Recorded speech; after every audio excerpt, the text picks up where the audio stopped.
एका जनार्दनी सेवा दृढ दे, नामस्मरण घडो संत समागम, वावुगाची भ्रम नको देवा, भेटी लागी पंढरीनाथा, जीवा लागली तळमळ व्यथा, जीवा लागली तळमळ व्यथा, जीवा लागली तळमळ व्यथा, भेटी लागी पंढरीनाथा, जीवा लागली तळमळ व्यथा, जीवा लागली तळमळ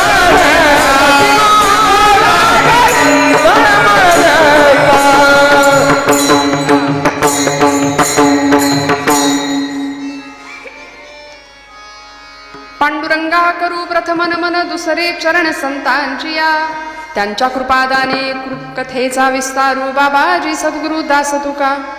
ओम नमो ज्ञानेश्वरा, करुणा करा दयाळा, तुमचा अनुग्रह लाधलो, पावन झालो चराचरी, मस्तक हे पायावरी या वारकरी संतांच्या, ब्रह्मानंदं परमसुखदं केवलं ज्ञानमूर्तिं, द्वन्द्वातीतं गगनसदृशं तत्त्वमस्यादिलक्ष्यम्, एकं नित्यं विमलमचलं सर्वधी साक्षिभूतं, भावातीतं त्रिगुणरहितं सद्गुरुं तं नमामि. समचरण सरोजं सान्द्रनीलाम्बुदाभं, जघननिहित पाणिं मण्डनं मण्डनानां, तरुण तुलसी माला कंदलो, कंजनेत्रं सदय धवलहासं विठ्ठलं चिन्तयामि. रंगा येवो ये,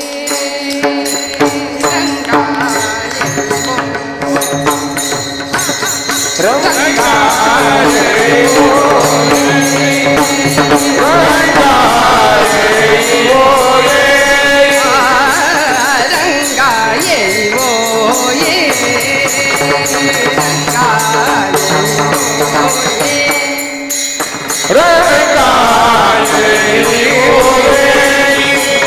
रंगा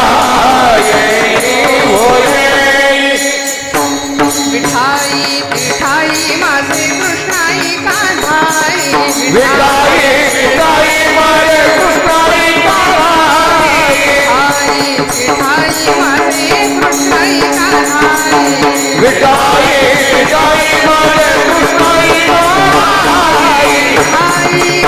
विठाई माझे कृष्णाई कान्हाई, विठाई विठाई माझे कृष्णाई कान्हाई, विठाई माझे कृष्णाई कान्हाई, विठाई विठाई माझे कृष्णाई कान्हाई.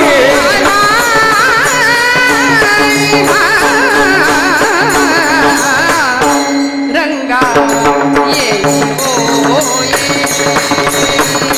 रंगा ये, रंगा येई हो येई, रंगा येई हो येई, येई हो येई, येई हो येई. विठाई किठाई माझे कृष्णाई कान्हाई, रंगा ये ओ ये. कर जोडुनी पायी ठेवी तसे माथा, तुका विनवी पंढरीनाथा, रंगी ओढवावी रंगकथा, पुरवी मनोरथा माय बापा. तुम्ही श्रोते जगदीश मूर्ती, तेथे माझी व्युत्पत्ती किती, बुद्धिहीन अल्पमती सलगी करीतसे, आपदामपहर्तारं दातारं सर्वसंपदां, लोकाभिरामं श्रीरामं भूयो भूयो नमाम्यहं. विठ्ठल विठ्ठल. विठ्ठला विठ्ठला विठ्ठला विठ्ठला विठ्ठला विठ्ठला. परमेश्वर स्वरूप उपस्थित सर्व श्रोतृवृंदांच्या हृदयस्थ परमात्म्याला अत्यंत श्रद्धापूर्वक भावानी नमस्कार करते, नतमस्तक होते. श्री क्षेत्र लाटे या गावामध्ये चालू असलेला अखंड हरिनाम सप्ताह आणि या सप्ताहाचं 43वं वर्ष. या वर्षाच्या या अतिशय भव्य दिव्य स्वरूपामध्ये चालू असलेल्या अखंड हरिनाम सप्ताहामध्ये ग्रंथराज श्री ज्ञानेश्वरी पारायण, कोजागिरी पौर्णिमेचं औचित्य साधून 43 वर्षांची अखंड परंपरा असलेला हा महोत्सव, हा अखंड हरिनाम सप्ताह माझ्या परम भाग्याने आपल्या सगळ्यांचं दर्शन मी घेते. उपस्थित सर्व लाटे ग्रामस्थ, पंचक्रोशीतली काही मंडळी, आज पावसामुळे संख्येवर परिणाम होणार होता हे माहिती होतं सगळ्यांना आणि तो झालेला आहे. आले देवाजीच्या मना तेथे कुणाचं चालत नाही, कुणाचं चालतो? सगळ्या जगाचा सत्ताधीश तो आहे, सर्वज्ञ सर्वशक्तिमान असलेला परमेश्वर आहे. त्यामुळे पण तरी सुद्धा इतकी सुंदर व्यवस्था आहे म्हणून एवढी सगळी मंडळी बसली, यासाठी ग्रामस्थांचे आभार. मग अशा वेळी इमर्जन्सी अशी आणीबाणीची वेळ आल्यावर करायचं काय? त्यामुळे इतकं छान देवस्थानचं सगळी व्यवस्था आहे, नियोजन आहे, उत्तम अशी साऊंड सिस्टीम आहे, उत्तम श्रोता आहे, सगळंच उत्तम जुळून यायला सुद्धा भाग्य लागतं. आणि सर्व गुणीजन वारकरी संप्रदायातली ज्येष्ठ अशी मंडळी गायनाच्या साथीला आहेत. मनापासून माने महाराजांचा तर परिचय आहे, पण महाराज मंडळी आपण सर्व माझ्यापेक्षा मोठे आहात, ज्येष्ठ आहात, वय ज्ञान अनुभव या सर्व बाबतीमध्ये सगळ्यांना नमस्कार करते. सर्व टाळकरी आमचे दोनही चोपदार, उत्तम अशी ध्वनी व्यवस्था. आपण सर्व महिला वर्ग, तिकडे पाऊस असो नाही तर काही असो, आमचा महिला वर्ग असतोच बघा, संख्या आजही जास्त आहे. तो परिणाम तुमच्यावर होईल पण आमच्यावर नाही. आम्ही सगळ्यांचं सगळं करून इथं येतो, मी ऐकायला येतो, कीर्तन करायला येतो. विठ्ठल विठ्ठल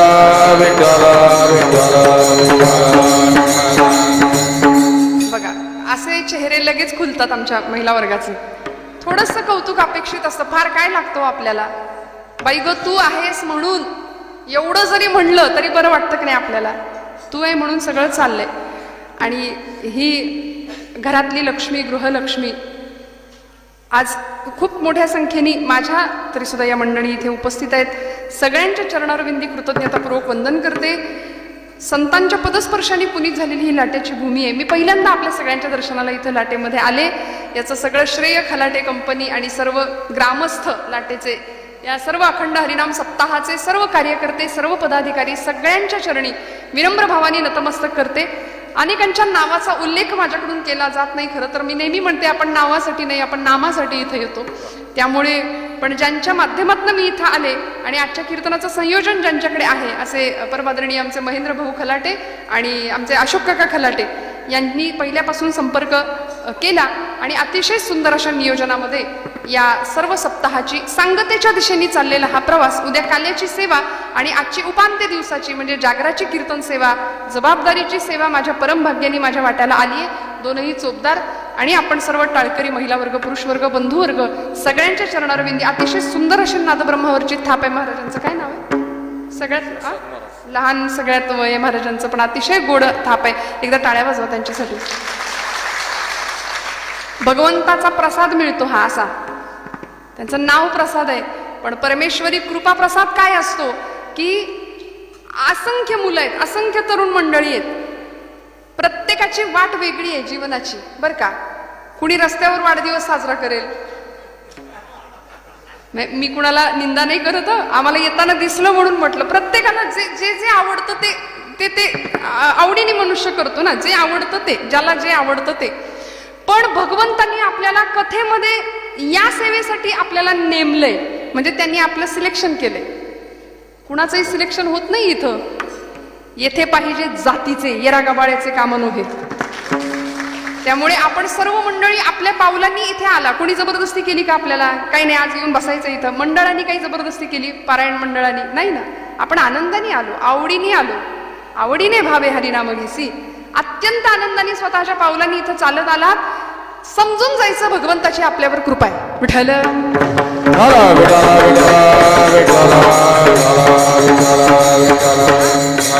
त्यामुळे देवाचं आपल्याकडे लक्ष आहे असं समजून खात्रीशीर आपण पावलं टाकायची पुढची.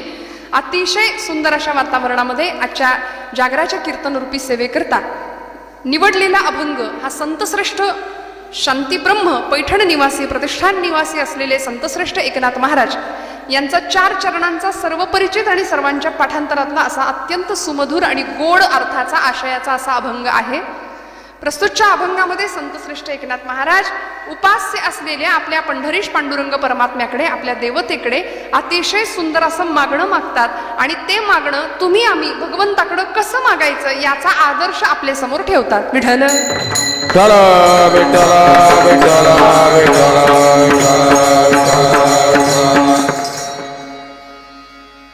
जगाच्या पाठीवरती या सृष्टीच्या सगळ्या पसाऱ्यामध्ये भगवंतांनी आपल्याला जन्माला घातलं.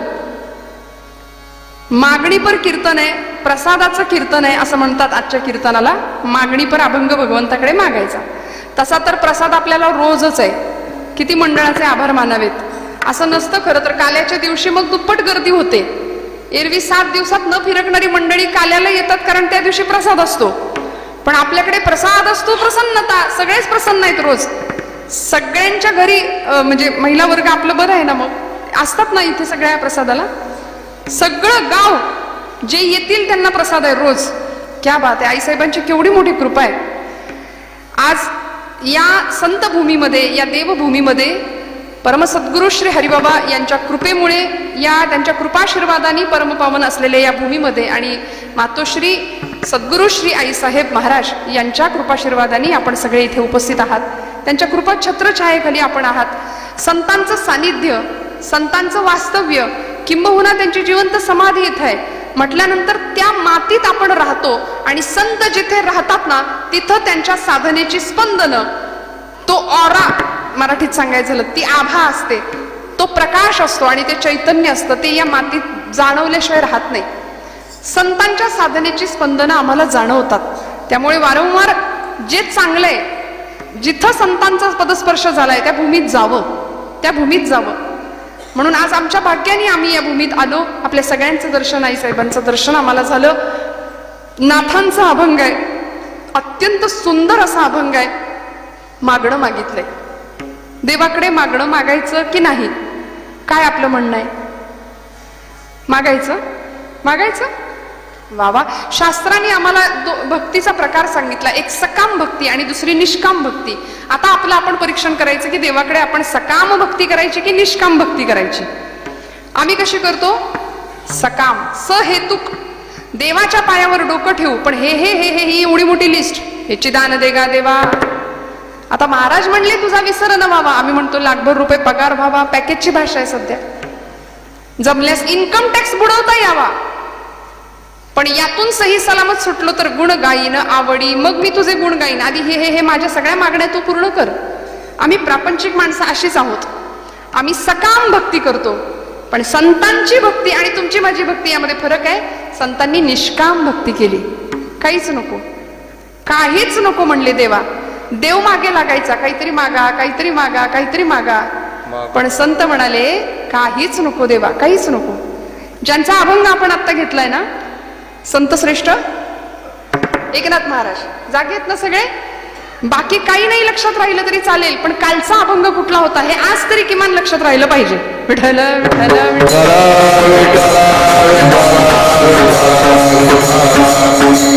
बऱ्याचदा आम्ही अभंग, तत्वज्ञान, शास्त्र, विवेचन सगळं इथंच ठेवतो आणि विनोद घरी घेऊन जातो कीर्तनातला, नाही का? भरपूर हसायला मिळालं की मग आम्हाला कीर्तनात मूड लागतो. हसायला नाही मिळालं की आम्हाला काय वाटतं, आज काही जमलं नाही. नाही नाही, पण हे मग हा आयुष्याचा विनोद होईल आशानी आमच्याच. हे हसण्याचं ठिकाणच नाहीये. खरं सांगू का, एक वाक्य मी सांगून जाईन आपल्याला. कीर्तन हे हसण्यासाठी सुद्धा नाही आणि रडण्यासाठी सुद्धा नाही. तुम्ही म्हणाल मग हसायचं नाही, मग इथं येऊन काही रडायचं का? नाही, हसण्यासाठी सुद्धा नाही आणि रडण्यासाठी सुद्धा नाही. जीवन जगत असताना ज्यावेळी हसण्याची वेळ येते आणि ज्यावेळी रडण्याची वेळ येते त्यावेळी आपल्या कामी येतं ते कीर्तन. जीवन जगत असताना ज्यावेळी खूप सुख वाटायला येतं, सुखाची एक्साइटमेंट असते, आणि अचानक दुःख वाटायला येतं, दुःखाची एक्साइटमेंटच असते ती सुद्धा. मग त्यावेळी स्थिर कसं राहायचं? स्थितप्रज्ञ हा भगवंतांचा गीतेतला आवडीचा शब्द आहे. स्थितप्रज्ञस्य भाषा भगवंतांचा आवडीचा शब्द आहे. मग असं स्थितप्रज्ञ स्थिर राहता यावं याकरता कीर्तन आहे. म्हणून कीर्तन हे टाइमपास नाही, कीर्तन हे लाईफ पास करण्याचं शास्त्र आहे. हसण्याकरता बाकीचे शो भरपूर आहेत. हास्य जत्रा आहे टीव्हीला, लाफ्टर शोज बरेच असतात, इथे हसण्याकरता नाही. त्यामुळे संसारातल्या गप्पा तर नाहीच नाही, हसणं तर मुळीच नाही. आणि मग असं वेदांत शास्त्रचर्चा कीर्तनामध्ये आली की लोकांना वाटतं याच्याशी आमचा काही मात्र संबंध नाही, काही संबंध नाही. मी नेहमी म्हणते हे असं म्हणणं म्हणजे ICU मध्ये असलेला पेशंट माझा आणि डॉक्टरचा काहीच संबंध नाही असं म्हणण्यासारखं झालं नाही ना. संतांनी तुम्हाला मला जाग करण्याचा वेळोवेळी प्रयत्न केला, आमची कानुगाडणी केली आणि प्रचंड संवेदनशीलतेने आई जसं लेकराला घडवते, मोठं करते, वाढवते, तसं संतांनी आम्हाला आमच्या इथं सद्विचारांचं सिंचन केलंय वेळोवेळी. संतश्रेष्ठ एकनाथ महाराजांचे पणजोबा, काय नाव होतं, भानुदास महाराज. भानुदास महाराजांना देव म्हणायचे, महाराज एवढी सुंदर तुम्ही माझी भक्ती करता, मला काहीतरी मागा, तुम्ही काहीतरी मागा. भानुदास महाराज म्हणले, देवा मला तर काहीच नको आहे, मला काहीच नको, तुलाच काही हवं असेल माझ्याकडून तर मागून घे. याला म्हणायचं परमार्थातला कॉन्फिडन्स जो आमच्याकडे नाहीये. प्रचंड विश्वास भगवंताकडे, तुलाच काही हवं असेल तर मागून घे म्हणाले. भगवंत म्हणाले की खरंच मी मागू का, द्याल का मला? भानुदास महाराज म्हणाले, हो देवा माग, तुला काय हवं असेल तर माग. भक्त असा असतो, संत असे असतात. भगवंतांनी मागणं मागितलं कुणाकडे? महाराजांकडे, भानुदास महाराजांकडे. भगवंत म्हणाले, तुमची परवानगी असेल तर मला तुमच्या कुळात जन्माला यायची परवानगी द्या.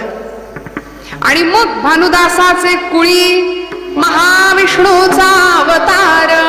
आणि मग भानुदासांच्या पोटी जन्म झाला, भानुदासांच्या कुळामध्ये सूर्यनारायणांच्या पोटी जन्म झाला तो संत श्रेष्ठ एकनाथ महाराजांचा, की ज्यांनी वारकरी संप्रदायाला खांब दिला. खऱ्या अर्थी संप्रदायाची सगळी धुरा सांभाळली आणि क्रांतिकारक संत म्हणून ज्यांचं वर्णन करावं असं संत श्रेष्ठ एकनाथ बाबा होते. एक नाथ वारकरी संप्रदायाला मिळाला की ज्यांच्या वाड्यामध्ये सगळ्या जाती धर्माच्या पंगती एकत्र बसत होत्या जेवायला. गिरिजामाईंसारखी सुंदर पत्नी होती, सौभाग्यवती, गृहलक्ष्मी, सुशील आणि धर्माचरणी होती, की आल्या गेल्याचं आतिथ्य करावं. कितीही माणसं येऊ दे, अजिबात तोंड वेंगाडलं नाही, नाही तर या गिळा बसा असलं नाही, कधी नाही. प्रामाणिकपणे वाढलं. रोज पंक्ती बसायच्या, हजारो माणसं नाथांच्या वाड्यावर रोज बसायची. अशी गृहलक्ष्मी नाथांना लाभलेली आणि सुंदर, परमार्थ सुद्धा तितकाच सुंदर आणि प्रपंच सुद्धा तितकाच सुंदर असा नाथांचा होता. त्यामुळे या संत श्रेष्ठ एकनाथ महाराजांनी भगवंताची इतकी सुंदर भक्ती करावी. आणि मग देवानी काय केलं, दिवाळखोर नारायण त्याला बहुतांचे ऋण. देवावर कर्ज वाढत गेलं, भक्तीचं कर्ज वाढतं देवावर. मग देव काय करतो, ते कर्ज फेडण्याचा प्रयत्न करतो. तुका म्हणे त्याचा देव सर्व भार, तुका म्हणे त्याचा देव सर्व भार.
तुका म्हणे त्याचा देव सर्व भार, चालवी कामार होऊन. या शब्द वापरला गाथेमध्ये महाराजांनी. कामार या शब्दाचा अर्थ आहे गडी, सेवक, दास.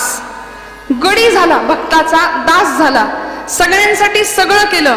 जनाबाईच्या शेण्या थापल्या, जनाबाईची वेणी फेणी केली, पाणी भरलं, सगळं केलं. आणि असा भगवंत नाथांनी केलेल्या भक्तीचं ऋण त्याच्यावर वाढत गेलं. म्हणून भगवंतांनी काय करावं, नाथांच्या घरी तो आला, राबला. किती वर्ष हो? 12 नाही, 3 वेळा 12 वर्ष, असे 3 वेळा 36 वर्ष नाथांच्या घरी राबले. श्रीखंड्या हे नाव धारण करून 12 वर्ष भगवंत राबले. रोज पाणी भरायचं, गोदावरीचं रोज पाणी आणायचं कावडीतनं आणि नाथांच्या घरचा रांजण भरायचा. इतकी सेवा केली भगवंतांनी, इतकी सेवा. दारात आले श्रीखंड्या म्हणून. नाथांनी विचारलं, कोण आपण? म्हणले, नाव आहे श्रीखंड्या. कुठून आलास? म्हणले, तिकडून लांबून आलोय, वृंदावनातनं. मग काय? काहीतरी काम द्या म्हणाले, पोटाला काहीतरी नोकरी द्या. नाथ बाबा म्हणाले, बाबा माझ्याकडे भरपूर माणसं आहेत कामाला, मी तुला काय देऊ? तो म्हणाला, काहीही द्या, जे पडेल ते काम करण्याची तयारी आहे म्हणला. कोण होतं? अखिलकोट ब्रह्मांडाचा नायक होता, जगाचा बाप होता. नाथांना म्हणाले, वाटेल ते काम करायची तयारी आहे. नाथ बाबा म्हणले, अरे बाबा तुला पगार द्यावा लागेल. किती द्यायचा तुला पगार? भगवंत म्हणतात, मज न लगे सर्वथा वेतन, पोटा पुरते देई अन्न. काही नको म्हणले. वस्त्रे जावी जीर्ण शीर्ण, तुमची जुनी वापरलेली धोत्र द्या मला नेसायला, मी नेसतो. जगाचा बाप म्हणतोय नाथांना, मला काही नको, मला काही नको. आणि मग नाथ महाराज म्हणले, ठीक आहे, आता तू माझ्याकडे राहणार, काम करणार, मला तुला काहीतरी द्यावं लागेल, मी देणार तुला. मला सांग, तू कोण कोण असतं तुझ्या घरी? आता म्हणलं, मी काय सांगू यांना, माझा व्याप फार मोठा आहे तसं बघायला गेलं तर. पण सांगतो म्हणले, मी एकटाच आहे, एकटा जीव सदाशिव. खोटं बोलले, आणि खोटं बोलायची सवय लहानपणापासून होती त्यांना. ते म्हणले, मी एकटाच आहे. नाथ बाबा म्हणाले, तू एकटाच आहे? मग इथून जाताना तुझं लग्न लावून देतो म्हणले मी, चालेल? भगवंत म्हणले, आली पंचायत. आधी 16,108 म्हणून लोक बोंबलतात माझ्या नावाने, आता अजून एक कलम हे वाढवणार म्हटल्यानंतर 16,108. हे कसं आपल्याला लगेच लक्षात राहतं की नाही हो? किती होते बायका देवाच्या? किती होत्या? जागे आहेत ना सगळे आपण महिला वर्ग? 16,108. बरं, कालचा अभंग कुठला होता पटकन सांगा. याला जरा वेळ लागेल थोडासा, आता आपण हुशार मंडळी आहात हो, नाही का? ह्या गोष्टी बरोबर आम्ही लक्षात ठेवतो. 16,108 म्हणाले भगवंत, माझी एवढी संख्या आधीच आहे, लोक ओरडतात माझ्या नावाने, आता हे बरं जाऊ दे म्हणले, पुढचं पुढं बघू, आता राहायला तर मिळतंय ना, राहतो. आणि भगवंत राहिले, 12 वर्ष राहिले, पडेल ते काम केलं नाथांच्या घरी, पडेल ते राबले. म्हणजे इतके राबले, पहाटे उठायचं. ऐकताय? रोज सकाळी नाथांच्या, म्हणजे नाथांनी कधी पाहिलंच नाही देवाला झोपलेलं, कधीच नाही पाहिलं. नाथ बाबा उठण्याच्या आधी यांनी उठावं, आपल्याच म्हणजे अन्निका आटोपावीत आणि आपल्याच पूजेची आपण तयारी करावी, आपणच फुलं काढून आणावी, आपणच चंदन उगाळावं आपल्याच पूजेसाठी. आणि सगळ्यांना नाथांच्या घरी द्वारकेची मूर्त एक नाथा घरी, द्वारकेची मूर्त एक नाथा घरी, द्वारकेची मूर्त एक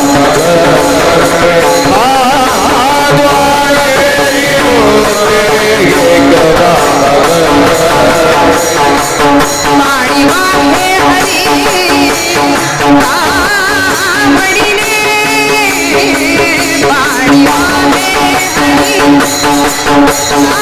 हरी कावडीने, श्रीखंड्या चंदना उगाळून करी, श्रीखंड्या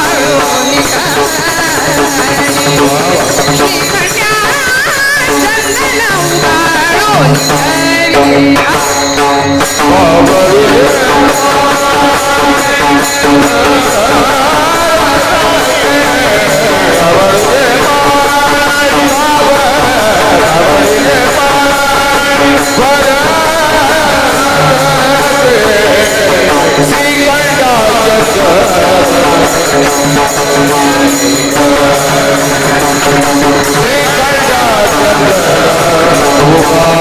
उगाळून करी.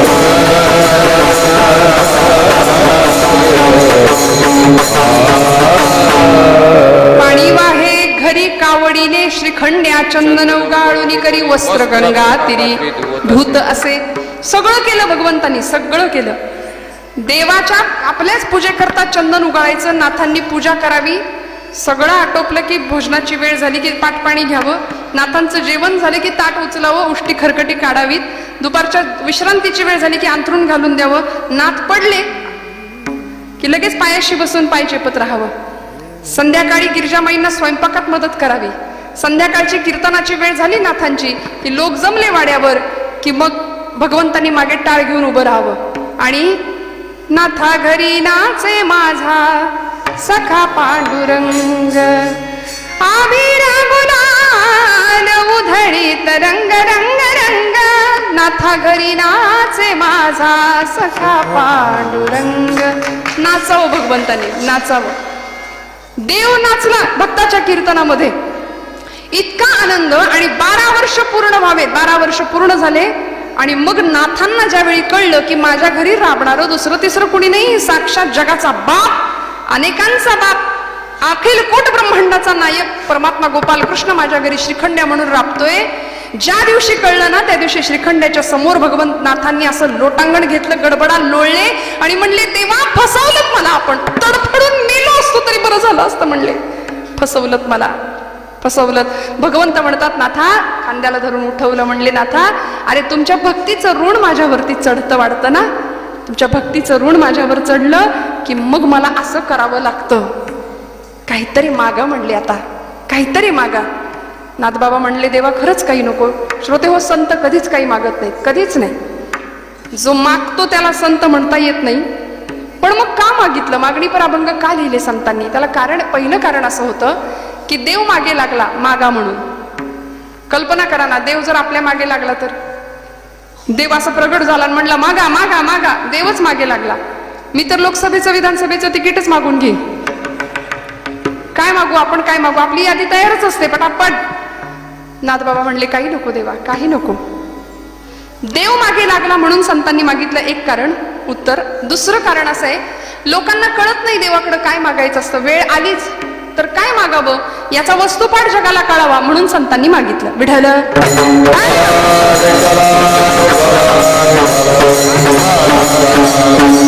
त्यामुळे नाथांनी भगवंताकडे मागायला कारण एकच आहे, भगवंतच मागे लागले, नाथा काहीतरी मागा. तुमच्या कुळात कुणी नाही मागितलं, तुमच्या कुळात कुणी नाही काही मागितलं, आता तुम्ही तरी मागा. तुकोबांनी सुद्धा कुणी नाही, कधी नाही मागितलं, संतांनी कधीच नाही मागितलं.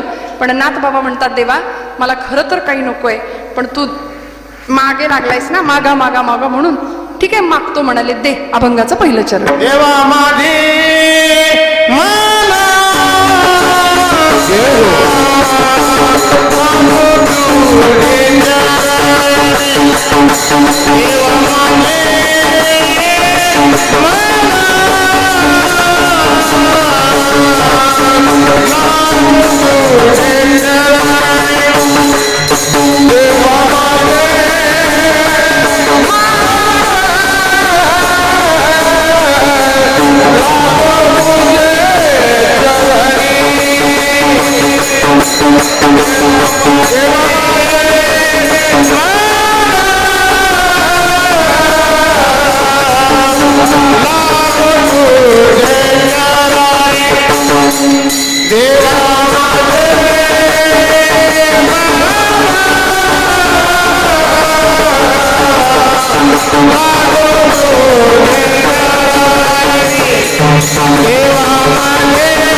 माझे मन लागो तुझे चरणी, संसार व्यसनी पडून दी. नाथांनी मागणं मागितलं आणि तुम्हाला मला देवाकडं काय मागायचं असतं हेही सांगून दिलं. काय म्हणले नाथ बाबा? देवा माझे मन लागो तुझे चरणी. सोपा अर्थ पहिल्या ओळीचा आहे. नाथ बाबा म्हणाले माझं मन तुझ्या चरणावर लागू दे. काय असं त्या चरणावर? लाखोंचा समुदाय पंढरपूरला धावतो त्या चरणासाठी. असं आहे तरी काय हो सर्व सुख? तुका म्हणे माझे हेची सर्व सुख, पाहीन श्रीमुख आवडीने. त्या चरणांच्या सुखासाठी, त्या चरणाच्या सुखाच्या प्राप्तीसाठी सबंध जीवन भगवत वेदीवर वाहून दिलं, भगवंतासाठी समर्पण केलं आणि म्हणले बस मला तुझ्या त्या चरणांचं सुख भगवंता मिळू दे. देवा माझे मन लागो तुझे चरणी, संसार व्यसनी पडून दी. नाथ बाबा संसाराला व्यसन म्हणतात आणि आपण व्यसनालाच सर्वस्व मानतो. आयुष्यामध्ये आज आपण पाहतो व्यसन आणि फॅशन या दोन गोष्टींमुळे जीवन अधोगतीला निघालंय. मी कुणाची निंदा नाही करणार आहे, पण मी सांगून जाईन स्वामी विवेकानंद नावाचे महात्मे या देशाला लाभले. 39 वर्षाचं आयुष्य फक्त त्यांना मिळालं, पण 3.5 ते 4,000 वर्ष पुरेल एवढी आध्यात्मिक ज्ञानाची श्रीमंती स्वामीजी इथं देऊन गेले. ते जगाला कायम म्हणायचे की मला निरोगी, निर्व्यसनी आणि पोलादी स्नायूंचे तरुण संन्यासी मला द्या, मी देश बदलून दाखवेन, मी देश बदलेन. काय मागणी केली? अशा तरुणांची मागणी केली की पोलादी स्नायूंचा तरुण मला द्या. कारण शरीरामध्ये, शरीर नावाच्या त्या यंत्रामध्ये व्यसन टाकलं की ते यंत्र गंजायला सुरुवात करतं. हे आपल्याला कळतं पण वळत नाही. त्यामुळे अनेक प्रकारच्या व्यसनांच्या आहारी जाणारी आमची पिढी संत साहित्याकडे कधी येईल, संत वाङ्मयाकडे कधी वळेल? आपण गाथा वाचत नाही, ज्ञानेश्वरी वाचत नाही, भागवत घेत नाही हातात, दासबोध घेत नाही, मनोबोध घेत नाही, हरिपाठ घेत नाही, भगवद्गीता घेत नाही, काहीच घेत नाही. त्याचा आम्हाला काही वाटतही नाही, काहीच वाटत नाही. आमच्या लेकरांच्या काहीतरी 4-2 श्लोक ओळी पाठ असाव्यात, पाठांतर असावं, पायी पाठेपर्वचे काही स्तोत्र त्यांच्या मुखोद्गत असावीत. तुम्ही इतर धर्मियांमध्ये जाऊन बघा, सगळं त्यांच्या धर्मग्रंथाचा अभ्यास ती मंडळी करतात, पोरांचं सगळं पाठपाठांतर असतं. आमच्या लेकरांना काहीही धर्मशास्त्रातलं काही कळत नाही, काही येत नाही. त्यांच्या हातात मोबाईल नाही दिला की मात्र आकांड तांडव सगळं घर डोक्यावर घेतील. 2 वर्षाच्या पोरापासून ते अगदी सगळ्यात मोठ्या माणसापर्यंत सगळ्यांना ऍडिक्शन आहे, नाही का? परवा एका 10वीतल्या मुलाला मी विचारलं, म्हटलं अरे तू काही वाचतोस का, गाथा वाचतोस का? म्हणला नाही वाचत.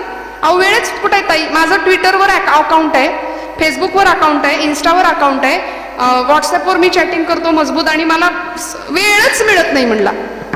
म्हणलं तू खरंच वाचत नाही? म्हणला नाही वाचत. म्हणलं आता तू वाचत नाही,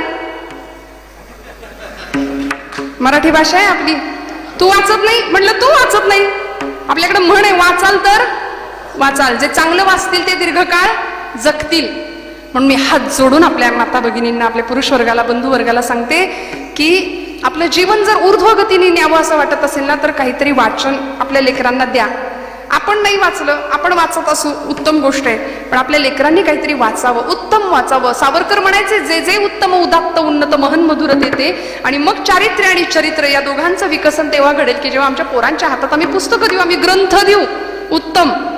घरामध्ये सगळं भरलेलं असतं सध्या, सगळं संसार संसार संसार. जो सरकतोय त्याला म्हटलंय संसार. संसरती इति संसारा, संसाराची व्याख्या केली. जो सरकतोय, लग्न झालं, मुलगा झाला, मुलगा मोठा झाला, मुलाला नोकरी लागली, मुलगी घरात आली, सुनबाई घरात आली, आता नातवंड, मग नातवंड आली तरी आता जायचा विचार नाही. आता म्हणले पंतवंडाचं तोंड बघूनच जाईल. मग ती आजी थांबायलाच तयार नाही, संसारातनं तिचं मन बाहेरच येईना ना. याला म्हटलं संसार, संसरती. जो सरकतोय, थांबतच नाही. आणि आम्हीही थांबायला तयार नसतो. नाथबाबा म्हणतात हे संसार आहे ना, हा संसार आम्हाला गर गर गर गर फिरवतोय या बहुऱ्यात. कसा गुंतवून टाकतोय, असं गुंतवून टाकलंय या संसाराने आम्हाला की पंचतंत्र नावाच्या कथा असायच्या पूर्वी बघा. आताच्या पोरांना काही माहिती नाही खरं, मी पण काही फार 1857च्या काळातली असं समजू नका आम्हाला, पण त्या कथा आपण लहानपणापासून वाचाव्यात, वाचलेल्या आहेत, है की नाही? लहान मुलांच्या हातात श्यामची आई गेली पाहिजे आता आमच्या पोरांच्या हातात. नाही कळत, वाचावंसं वाटत नाही, इच्छा होत नाही. त्या कथेमध्ये फार सुंदर वर्णन असायचं, प्राण्यांच्या कथा असायच्या छोट्या छोट्या. एका राजाने एक माकड पाळलं होतं बरं का. आता माकडाची गोष्ट आहे सांगते. माकड पाळलं आणि त्याला जंगलात घेऊन गेला. प्रधान होता सोबत. आणि एका झाडाच्या ढोलीमध्ये एक मुठभर फुटाणे टाकले. ते माकड धावत गेलं. त्यांनी पटकन त्या ढोलीत हात घातला आणि फुटाणे भरले हातात. आता मूठ भरून फुटाणे, माकडाची मूठ भरली फुटाण्यांनी. परिणाम असा झाला की हाताचा आकार वाढल्यामुळे ते ढोलीचा आकारमान लहान होतं. जाताना हात पटकन गेला आणि येताना हात कुठं बाहेर येतोय, आता अडकला. हे माकडाचं चाललंय बरं का. हा, म्हणजे तुम्ही का हसताय मला माहिती नाही, पण ही गोष्ट माकडाची आहे, पण हे आहे आपल्यासाठीच.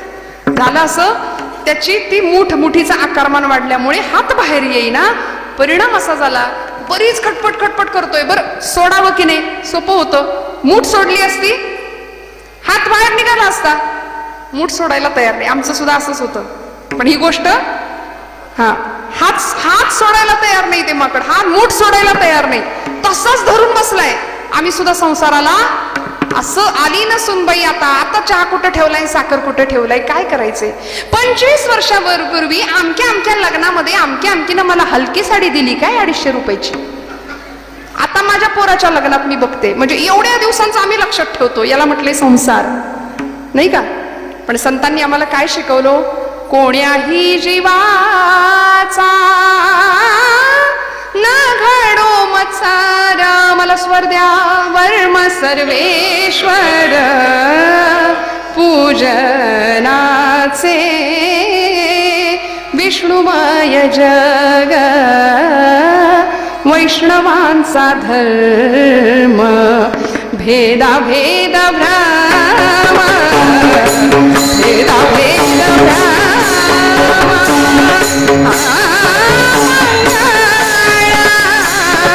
विष्णुमय जग, विष्णुमय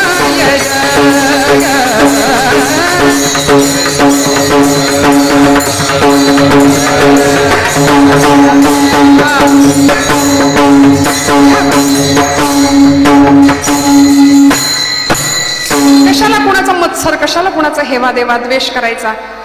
तुका म्हणे का देहाचे अवयव, सुख दुःख जीव भोग पावे, विष्णुमय जग, वैष्णवांचा धर्म. आम्ही सोडायला तयार नाही होत काही गोष्टी. त्या माकडाने काय केलं, सोडलंच नाही, धरून बसला. परिणाम असा झाला, अडकला. ते हात बाहेर यायला तयार नाही. राजाने एक युक्ती केली. राजाने एक मोठं, आपलं आता कंदी पेढेच आणूया ना आपण, कंदी पेढ्यांचं ताट भरून त्या माकडाला दिसेल असं समोर आणून ठेवलं.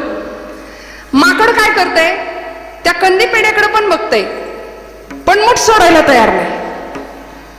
म्हणून म्हटलं हे माकडाचं आहे. हा, कंदी पेढ्याकडे पण बघतोय, पण मूठ सोडायला तयार नाही. मूठ सोडायला तयार नाही. सोडलं पाहिजे ना, सोडलं पाहिजे. थोडीशी निवृत्ती घेता आली पाहिजे, आसक्ती कमी करता आली पाहिजे. नाही सोडलं. पेढे पण हवेत त्याला, पण फुटाणे सुद्धा सोडत नाही. म्हणजे आमचंही तेच होतं. संसारातलं नश्वर सुख आम्ही सोडायला तयार नाही. उच्च प्रतीचं सुख संतांनी आम्हाला आणून दिले. सुखरूप, सुखरूप ऐसा, हा सुखरूप ऐसा,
सुखरूप ऐसा. वा वा वा, टाळ्या कमी पडतायत, जोरात वाजवा जरा. अहो, ही मंडळी आहेत म्हणून कीर्तन आहे. इतका गोड थाप, मूर्ती लहान पण किती सुंदर, किती ताकदीने. हे सोपं नाहीये आपल्याला वाटतं. म्हणून म्हणले येथे पाहिजे जातीचे. सुरुवातीला का म्हटलं की निर्जीव चांबड्यात ना आवाज काढायचा आहे आणि तो आपलं हृदय हेलावून टाकणारा असा नाद. म्हणून ही नादब्रह्माची सेवा, ही स्वरब्रह्माची सेवा सोपं नाहीये. त्यामुळे टाळ्या वाजवायच्या. अनेक वर्षांची तपश्चर्या आहे यामागे, अनेक वर्षांची मेहनत असते यामागे. सुखरूप ऐसा तुझा कोण सांगा, माझा पांडुरंगा सारिखा तो. भगवंत इतकं सुखी कुणीच नाही हे संतांना कळलं होतं. हे तुम्हाला मला कळत नाही आणि कळावं याकरता हा सगळा अभंगाचा घाट.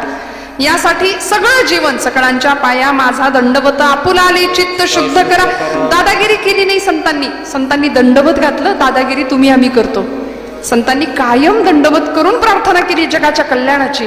नाथबाबा म्हणले, देवा तुला द्यायचंच असेल ना तर एकच दे. या संसार नावाच्या व्यसनानी मला नको नको करून सोडले. या संसारातनं मला बाहेर कड. किंबहुना हा संसार जरी माझ्याकडून होत असला तरी संसार व्यसनी पडवू नये दे. त्याचं व्यसन लागू देऊ नको. संसारात कसं राहावं म्हणले, यथा कमलपत्राक्ष. कमळाचं पान पाण्यात राहून सुद्धा कसं असतं, कोरडं असतं. तसं म्हणाले आम्हाला संसारात कशाचाच काही फरक पडता कामा नये, असं राहता आलं पाहिजे. बरं, भगवंताकडे हे मागायची गरज का लागली? सगळं तर दिले. नाथांना कल्पना होती की देवा तू सगळं दिलंयस मला, सगळं दिलंय. बघा ना, डोक्याच्या केसापासून पायाच्या नखापर्यंत सगळं परमेश्वराने दिलंय की नाही आपल्याला. तरी आमच्या तक्रारी थांबतात का? नाही ना. देवानं आमचं काही भलं नाही केलं. यात काही नाही, त्यात काही नाही, ह्याच्यात काही नाही, त्याच्यात काही नाही. मला असं वाटतं पूर्वीची माणसं किती समाधानाने राहत होती. आमच्या तरुण मंडळींच्या खूप अपेक्षा असतात आता. नाही ऐकायची सवय नाही पालकांकडून. मागायच्या आधी सगळं मिळतंय. त्यामुळे नाही हा शब्दच आता ऐकायला तयार नाही आणि ऐकायची तयारी नसते. मिळणार नाही असं म्हटलं की नाही आकांतांडव करतात पोरं. त्यामुळे तक्रारी वाढल्या. आणि मला असं वाटतं ज्याच्या खूप आयुष्याकडून तक्रारी येत ना, त्या आमच्या तरुण भावंडांना मी नेहमी सांगते, कधीतरी सकाळी लवकर उठायचं. आणि आता आम्ही उठत नाही, सूर्यवंशी आम्ही सगळे नाही का, सूर्य उगवल्यावर आम्ही उठतो. पण पूर्वीच्या माणसांना माहिती ब्रह्ममुहूर्त, प्रातःकाल ह्या ज्या गोष्टी होत्या. ब्रह्ममुहूर्त म्हणायचे, सकाळचा रामप्रहर ज्याला म्हणायचे. आता आमच्या बरं आम्ही कीर्तनकार तर निशाचर प्राण्यांमध्येच मोडतोय आता नाही का. त्यामुळे दिवसभर प्रवास, रात्रभर प्रवास. त्यामुळे सकाळी लवकर उठावं. आणि काही मंडळी चालताना तुम्हाला रस्त्याने दिसतील तर त्यातल्या एखाद्याला विचारावं, बाबा तुम्ही का पळताय? पळतायत सगळी माणसं सध्या. का पळतायत? तुम्हाला उत्तर मिळेल, पोट कमी करायचं म्हणून पळतोय नाही का. मग त्यांना विचारावं, म्हणजे मनात विचार करायचा की काय प्रत्येकाच्या व्यथा आहेत, व्याधी आहेत, सगळे अडचणी आहेत सगळ्यांना. समोरून उत्तर मिळालं, पोट कमी करायचंय म्हणून पळतोय. माझ्या मनात असा प्रश्न आला की या जगातली निम्म्यापेक्षा जास्त मंडळी पोट कमी कसं करायचं या विवेचनेत आहेत आणि निम्म्यापेक्षा जास्त मंडळी तेच पोट भरायचं कसं या विवंचनेत आहे. प्रचंड दरी आहे, प्रचंड तफावत आहे. जॉर्ज वॉशिंग्टन असं म्हणायचे चरित्रात त्यांच्या की माझ्याकडे लहानपणी पायात घालायला बूट नव्हते. मी आई वडिलांना सारखा त्रास द्यायचो की आपली गरिबी. पोरं असतात बघा 16 वर्षाची झाली, चटकपटक बोलण्याचा गुण आला की बापालाच विचारतात काय केलं आमच्यासाठी, आमच्यासाठी काय केलं, आता 7-12च्या उतार्यावर आमचं नाव लावा. मुलं आई वडिलांना बोलतात. जॉर्ज वॉशिंग्टन म्हणायचे मी सुद्धा बोलायचो माझ्या पालकांना की माझ्या पायात घालायला बूट नव्हते. मी बोललो, पण ज्या दिवशी माझ्या पायात घालायला बूट नाहीत याचं दुःख माझं त्या दिवशी संपलं, ज्या दिवशी मी पायच नसलेला माणूस पाहिला. परमेश्वराने एवढी प्रचंड दरी ठेवली आहे. मग आपण त्या मानाने कितीतरी भाग्यवान आहे. सगळं व्यवस्थित दिलंय, सगळं छान दिलंय, तरी आम्ही रडतो. मला असं वाटतं पूर्वीची माणसं खूप श्रीमंत होती बरं का. पैशाने गरीब होती पण मनाची श्रीमंत होती. घराघरामध्ये प्रचंड गरिबी असायची, प्रचंड. पैसे नव्हते पूर्वीच्या लोकांकडे, गरिबी असायची, पण माणसाची मन श्रीमंत होती, एकमेकांना धरून असायची, संवेदनशील वातावरण होतं. टीव्ही असायचा घरामध्ये, रंगीत टीव्ही नव्हता पूर्वी ऐका, रिमोट हा प्रकारच नव्हता. त्यामुळे माणसाचं मन स्थिर होतं. आता कीर्तनात बसल्या बसल्या आम्ही बघा बैठकी किती बदलल्यात सगळ्यांच्या. एकदा पायच काही पसरू, एकदा मांडीच काही घालू, एकदा ह्या मांडीवरच काय, एकदा त्या. बुद्धी स्थिर नाही. याचं कारण आहे की आमचं आसन स्थिर नाही, चंचलताय, प्रचंड चंचलताय. रिमोट पोराच्या हातावर 1 सेकंद आम्ही एक चित्र बघू शकत नाही, लगेच खटखट खटखट बदलायचं. मन स्थिर नाही आमचं, प्रचंड चंचलता. आणि प्रसार माध्यम, सोशल मीडिया बरोबर या सगळ्याचा फायदा घेते की आमच्या मुलांची बुद्धी भ्रष्ट करण्याची कामं चालू आहेत सध्या. त्यामुळे मी म्हणते ना, पूर्वीचा काळ एकच चित्र सगळ्यांनी मिळून बघावं. बरं, सगळ्यांनी मिळून बघावं अशी चित्र सुद्धा टीव्हीवर होती, आता काय बोलायचं. सगळ्यांनी मिळून बघण्यासारखी चित्र आहेत टीव्हीवर, पण तरी सुद्धा म्हणजे पालकांना काही घेणं देणं नाही. येथ वडील जे जे करीती तया नाम धर्म ठेवी ती माऊली का म्हणतात. मोठ्या माणसांवर खूप जबाबदारी आहे. किती जबाबदारीने मोठ्या माणसांनी वागलं पाहिजे. आज आम्ही जर नाही ना सावध झालो तर मी हात जोडून सांगते, हिंदुस्थानमध्ये आम्ही राहतो, हिंदूंना पाय ठेवायला सुद्धा जमीन शिल्लक उरणार नाही आम्ही जर आमचा धर्म नाही सांभाळला तर. इतकी विलक्षण परिस्थिती आहे, इतकी विलक्षण. धर्माचरण नाही शिकवलं आमच्या लेकरांना घराघरात तर परिस्थिती फार कठीण आहे, फार कठीण आहे. लहानपणापासून जर श्लोक, शास्त्रचर्चा, आमचं अध्यात्म, रामायण महाभारत या कथा जर मुलांना नाही शिकवल्या ना तर उद्या 2047 साल समोर ठेवलंय या मंडळींनी, सगळं हिरवं करायचंय. हो ना,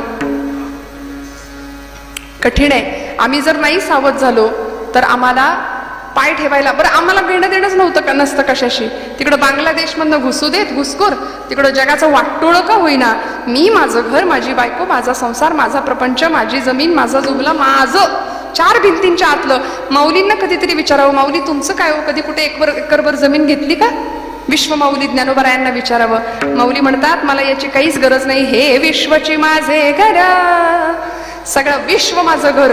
म्हणून अवघा संसार सुखाचा करीन आनंदे भरीन तिन्ही लोक, ही प्रतिज्ञा होती. मग जाईन गे मायेत या पंढरपुरा, भेटेन माहेरा आपुलिया.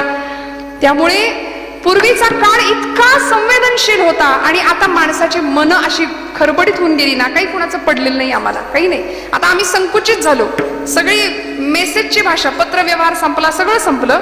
चॅटिंग सुद्धा असं असतं की श्रद्धांजलीला एकच गुच्छ आणि वाढदिवसाला पण तोच गुच्छ असतो, आहे की नाही. ओके सुद्धा नाही, आता नुसतं के. एवढे सीमित झालं, बोलायला तयार नाही एकमेकांशी आम्ही. संपलं ना, संवेदना संपल्यात, स्नेहाचा पदर नाही, ममतेचा आदर नाहीये, कदर नाही नात्यांची. पूर्वीच्या काळी अशी, बरं ब्लॅक अँड व्हाईट टीव्ही होता प्रत्येकाच्या घरात, कलर टीव्ही सुद्धा नव्हता. बरं त्याच्यावर निम्म्यापेक्षा जास्त मुंग्याच त्या चित्रापेक्षा. त्यामुळं घरातला एक माणूस काय अँटिन्यावर, आल्या का मुंग्या, गेल्या का मुंग्या, आठवतंय ना सगळ्यांना. मग तो एक एपिसोड झाल्यानंतर घरातला माणूस म्हणायचा आता तू खाली, मग मी, मला बघायला पाहिजे पुढचं, नाही का. किती गंमत असायची, किती आनंद होता. म्हणून तर एक चित्र सगळे बघत होते, एक आनंद होता, सगळ्यामध्ये आनंद होता. टीव्ही कलर नव्हता पण माणसाची मन रंगीबिरंगी होती बरं का, माणसाची मन रंगीत होती अतिशय. म्हणजे मला आठवतं माझी आजी तर इतकी देवभोळी होती ना, ती रामायण महाभारत लागलं की ती उद्बत्ती ओवाळायची टीव्हीला. लोक नारळ फोडत होते रामानंद सागरांचं महाभारत लागलं की. आठवा जुन्या मंडळींना आठवत असेल, टीव्ही समोर नारळ फुटायचे. इतकी संवेदना होती माणसांच्या मनामध्ये, भक्तीबद्दल, धर्माबद्दल इतकं प्रेम होतं, इतका आदर होता. आता नाहीये, आता नाहीये. त्यामुळे मग संतांच्या जवळ का जायचं. संतांनी ही अक्षरं तुम्हाला मला दिली आहेत आणि मग सांगितलं की बाबा रे परमेश्वराच्या सानिध्यात जा, तुम्हाला मागायचं काय ते कळेल. संसार व्यसनी पडोने दी, ह्या संसाराचं व्यसन लागायला नको. आणि काय घडलं पाहिजे माझ्याकडून, सगळ्यात महत्वाचं जे देवा तुला आवडतं अभंगाचं दुसरं शब्द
नामस्मरण घडो संत समागम वावुगाची भ्रम नको देवा.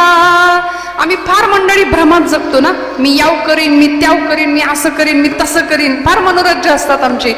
पण सत्य आणि भ्रम यामधलं भेद समजून घ्या. संतांनी वारंवार सांगितलं आणि आद्य जगद्गुरु शंकराचार्यांनी जगन्मिथ्यावाद जगाला समजावून सांगितला. ब्रह्म सत्यं जगन्मिथ्या जीवो ब्रह्मैव नापराः.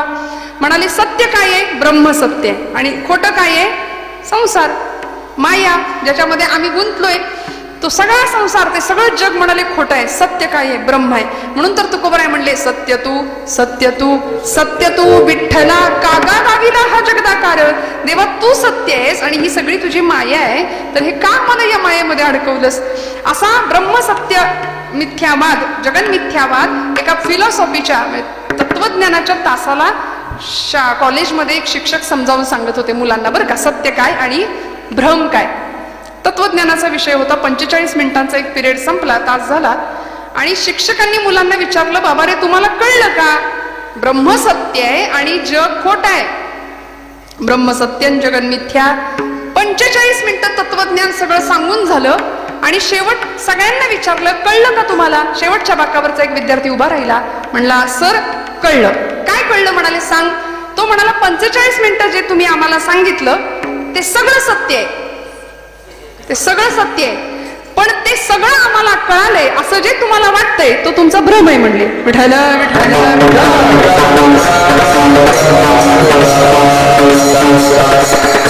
त्यामुळे इथं तसं काही नाही, नाही का, सगळ्यांना कळतंय, आपण सगळे जाणकार आहात, बहुश्रुत आहात, अनेकांचा अनेक पद्धतीने आपण ऐकता. ब्रह्मसत्यं जगन्मिथ्या जीवो ब्रह्मैव नापराः. सत्य म्हणाले तू एकटा, भगवंत एकटा सत्य आहे. मग आम्ही भ्रमात अडकतो, आम्ही संसारामध्ये फार गुंततो. मग बरं गुंतायचं नाही का, संसार करायचा नाही का, प्रपंच सोडा असं कोणीच नाही सांगितलं. भगवे कपडे घाला, रुद्राक्षांच्या माळा घाला, जंगलात जा आणि तिथंच भजन करत राहा असं कोणीच नाही सांगितलं. कर्तृत्ववाद संतांनी नाकारलाच नाही. उत्तम प्रपंच करावा, कारण फाटकं तुटकं जगणं संतांना सुद्धा मान्य नव्हतं. फाटकं तुटकं जगणं संतांना मान्य नाही. उत्तम प्रपंच करावा. समर्थ म्हणायचे प्रपंची असावे सुवर्ण, परमार्थी पंचकरण. चांगला प्रपंच करा म्हणले, पण त्या प्रपंचामध्ये देव असला पाहिजे. आपल्या प्रपंचात देव सोडून सगळं असतं. देवाला आम्ही नैवेद्य पण असा दाखवतो, ठेवायचा, लगेच काढून घ्यायचा. खाल्लं बिल्लं तर करायचं काय त्याने, लगेच काढून घेतो आम्ही. केवढी भीती असते. पण नामदेव महाराज रडले ना हो देवानी नैवेद्य स्वीकारावा म्हणून. तुमच्या माझ्या डोळ्यात कधी पाणी येतं देव जेवत नाही म्हणून? खरं सांगा महिला वर्ग, कधी रडलोय का आपण? नाही ना. पण पोटचं पोरगं नाही जेवलं तर आपण डोळ्यात पाणी काढतो लगेच. मग ही माया आहे, हा संसार आहे. पण देवासाठी आम्ही रडत नाही. देवाकडून सगळं पाहिजे, देव नको कुणाला, देव नको. नाथबाबा म्हणाले नामस्मरण घडो संत समागम वावुगाची भ्रम नको देवा. देवा अखंड नामस्मरण घडू दे, कारण मला असा संग दे, कारण संत संग माझ्या जीवनामध्ये परिवर्तन करणारे. संत संगतीने समज आणून मनी पुरते उमज अनुभवावीण मान. हालवू नको रे हरिभजनावीण काळ, हालवू नको रे. अखंड संत संगत मागितली. न धरी रे संग राही रे निसंग, नधरी रे संग राही रे निसंग. लाखोने दिवळ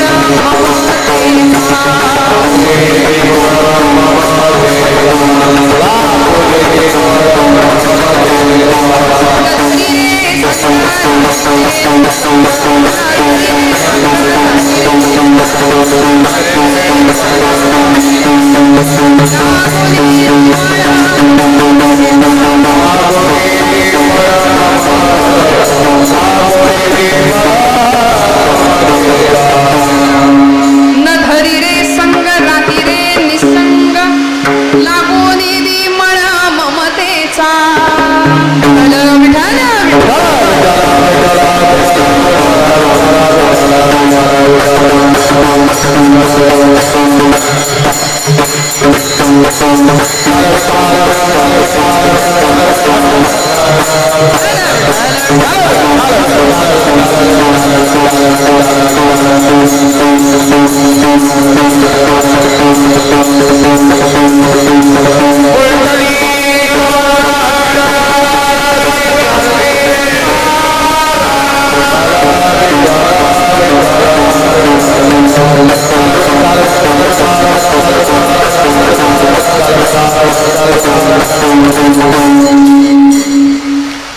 पावसानं ठरवलंच आहे आज, नाही का? न धरी रे संग राही रे निसंग. भगवंतांनी संतांनी आम्हाला कायम सांगितलं की असा संग करा की जो तुमच्या माझ्या जीवनामध्ये परिवर्तन घडवून आणेल.